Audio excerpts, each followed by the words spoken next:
आज मुख्यमंत्री डॉक्टर मोहन यादव जी की अध्यक्षता में कैबिनेट की बैठक संपन्न हुई है, जिसमें कई बहुत ही महत्वपूर्ण निर्णय लिए गए हैं।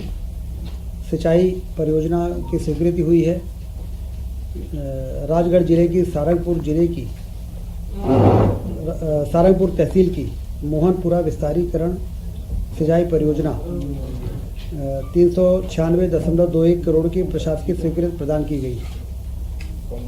खकनार तहसील के 26 गांवों की 11,040 हेक्टेयर भूमि में सिंचाई होगी, जिसमें 10,400 कृषक परिवारों को लाभ होगा। इसी के साथ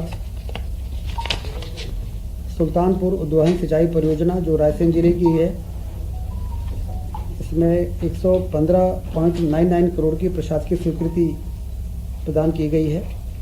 20 गांवों की 5,700 हेक्टेयर भूमि में सिंचाई होगी, इसमें 3,100 कृषकों को इसका लाभ मिलेगा।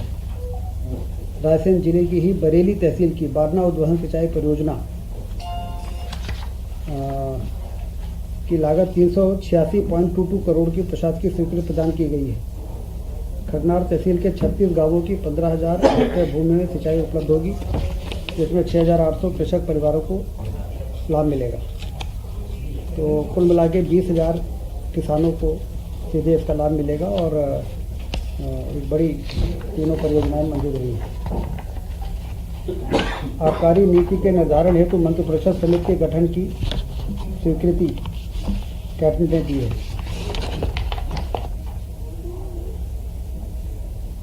रामचरण गौतम स्वर्गीय सहायक उप निरीक्षक को ड्यूटी के दौरान दुखद मृत्यु होने पर 1 करोड़ रुपए के श्रद्धा निधि कैबिनेट ने मंजूर की है।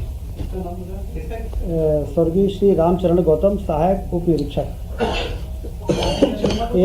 ASI थे। 10 लाख रुपए मिले थे, 10 लाख रुपए मिल चुके थे, बाकी घोषणा थी। अब ये 1 करोड़ इनको पूरा मिलेगा। संदीपनी विद्यालय योजना के तहत द्वितीय चरण हेतु 200 सर्व सुविधा संपन्न संदीपनी विद्यालय की स्थापना की स्वीकृति कैबिनेट ने दी है और इसमें लगभग 3660 करोड़ रुपए व्यय होंगे। तो कुल मिला के जो पहले लगभग 275 विद्यालयों की स्वीकृति हुई थी प्रथम चरण में, द्वितीय चरण में 200 और विद्यालयों की होगा। इसमें लगभग 17 से 18 करोड़ रुपए प्रति विद्यालय खर्च होगा। शैक्षणिक वर्ग के शिक्षकों के लिए चतुर्थ क्रमोन्नति वेतनमान योजना लागू करने की स्वीकृति सहायक शिक्षक तथा नवीन शैक्षणिक संवर्ग के की स्वीकृति हुई है। इसमें उनको समयमान वेतनमान उपलब्ध हो सकेगा। इसमें 322.34 करोड़ का अनुमानित व्यय आएगा।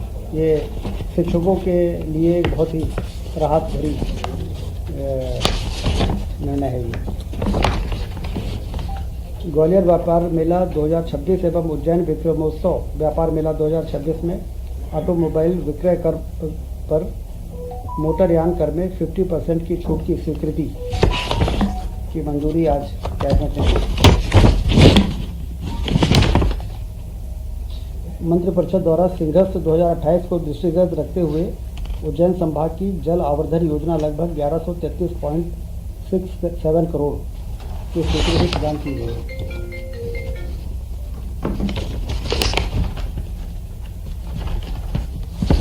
मध्य प्रदेश स्पेस टेक 2026 की स्वीकृति हुई है। यह बहुत ही महत्वपूर्ण नीति का अनुमोदन हुआ है आज। यह नीति उपग्रह निर्माण, भू स्थानीय विश्लेषण एवं डाउनस्ट्रीम अनुप्रयोगों में नवाचार को बढ़ावा देगी।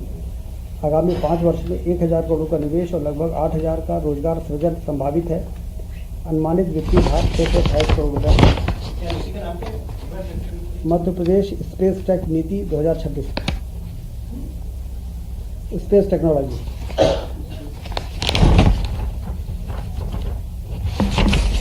सोलर से स्टोरेज प्रदाय परियोजना की स्वीकृति।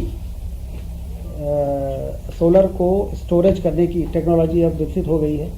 चाहे हम उसको बैटरी में स्टोर करें, चाहे हम सोलर पंप के द्वारा लिफ्ट करके और कोई डैम बना के और उसको स्टोरेज करें। और जब पीक आवर्स आता है तो सोलर के द्वारा बनाई गई बिजली को भी हम रात में भी यूज़ कर सकते हैं। ये जो नवाचार तेज़ी से आगे बढ़ रहा है प्रधानमंत्री जी के नेतृत्व में, उसमें मध्य प्रदेश बहुत सक्रिय है।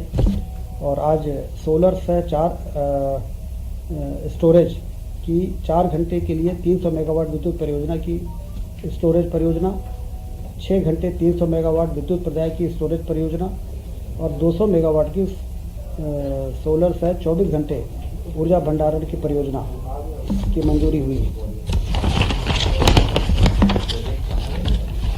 ये अलग अलग लोकेशंस में एक्सप्रेशन ऑफ इंटरेस्ट निकाला जाएगा, बीडर्स आएंगे, वही इन्वेस्टमेंट करेंगे और फिर जो लोएस्ट टैरिफ पर बिजली देगा, जैसे मुरैना परियोजना का आपको ध्यान होगा, ₹2.25 में टैरिफ जो L1 होगा उसको वो प्रोजेक्ट अवार्ड होगा, फिर वो बना के और बिजली को हमारी डिमांड के हिसाब से वो पीक आवर्स में हमको सप्लाई करेंगे।